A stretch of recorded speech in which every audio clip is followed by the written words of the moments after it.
Dr. Sully here. Now, when I run camps with my clients, the first day of camp, and I actually do this the start of the second day, the start of the third day, because it's so important. Before you install anything, you got to cover these 7 areas, because unless you do this, you're always going to go backwards to go forwards, and it kills your process. Teaching in a sequence is so important. It doesn't matter if you're a math teacher, a science teacher, or you're a high school head football coach.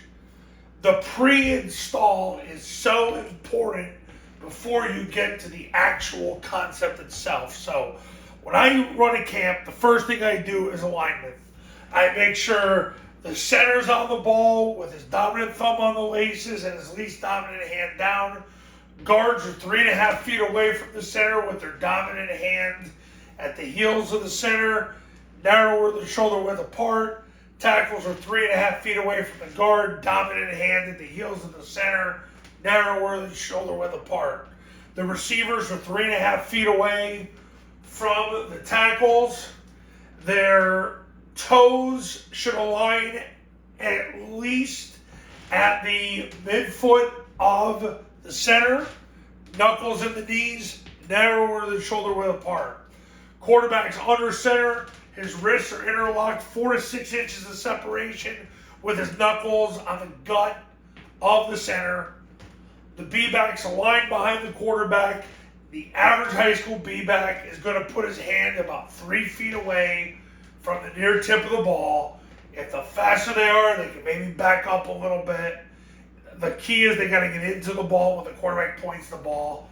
And the 2 A-backs aligned behind, a yard behind the tackles, narrower than shoulder width apart, knuckles at the knees. Okay, so you got to cover alignment and stance. The cadence is down, ready, set, hut. You've heard me say it in so many videos.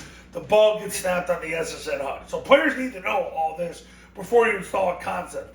They need to understand that when you install, now we're going to not talk about mid-triple here, but the count system for zone dive, number 1 is the defender that is touching the tackle. And on zone dive, that's what matters. That number 2 is the guy next to number 1. If there's nobody next to number 1, but there's somebody behind number 1, that becomes number 2. So the player's got to know that. Zone dive, it's not as important. Really, the key is knowing who number 1 is. Defensive numbering system. That's where you teach players what a 0 is, what a 1 is, a 2-eye, a 2, a 3, a 4-eye, a 4, a 5. You teach them the gray area, that if a player's in the A gap, they're a 1 technique. B gap is a 3 technique. C gap is a 5 technique. And then you teach them linebacker level.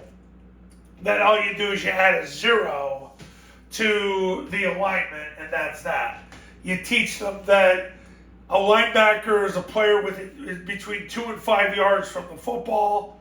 A defensive lineman is anybody within 2 yards of the football. So you eliminate that gray area.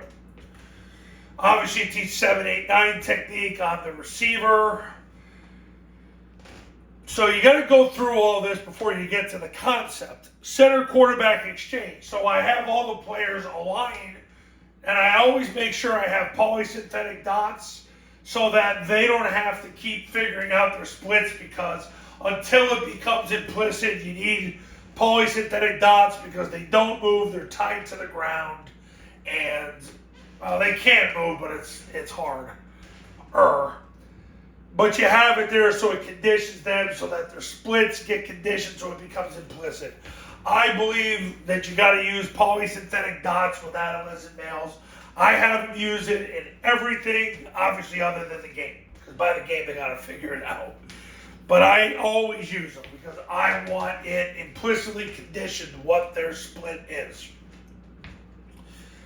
Center quarterback exchange. After we do alignment, I have the centers and the quarterbacks take 12 snaps. They do 6, quarterback will jump 6 times to the left, 6 times to the right, because that's what he initially does on the zone dive. I want the center to snap the ball and basically just simply step after he snaps the ball and that's that. Wherever the quarterback's jumping, the center steps, basically zone steps in that direction. So you got to cover all this before you get to the zone dive. Then you can start running zone dive.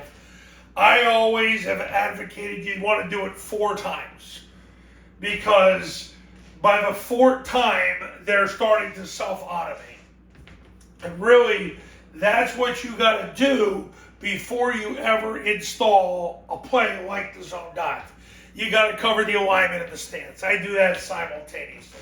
Then the cadence, then the count system, then the defensive numbering system. Center quarterback exchange, a lot of the time, after the first time I go through alignment and stance, I have centers and quarterbacks do the 12 snaps. So basically, that's what it's going to take to get to the zone dive. Because once they have all that information, then you can go through the assignments. And basically, the assignments consist of 2 things: where your feet go and where your hands go. Your feet get to the spot to gain positional leverage. Your hands dictate the physical leverage. Positional leverage is the most important thing, because that's where you get the angle. And then all that the hands do is stop the forward charge. So basically, you work, assignments are built in 2 areas: the feet and then the hands. These are the things that my clients get when they become Triple Option Football Academy camp clients.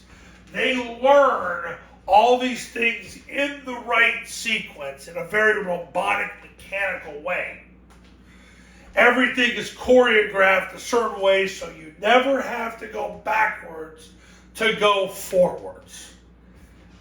So that's what you're getting. If you become a Triple Option Football Academy camp client, you do so by giving me a call. My number's up the thumbnail of this video, so is my website. I've helped so many people win big through the camp system, and I want to help you.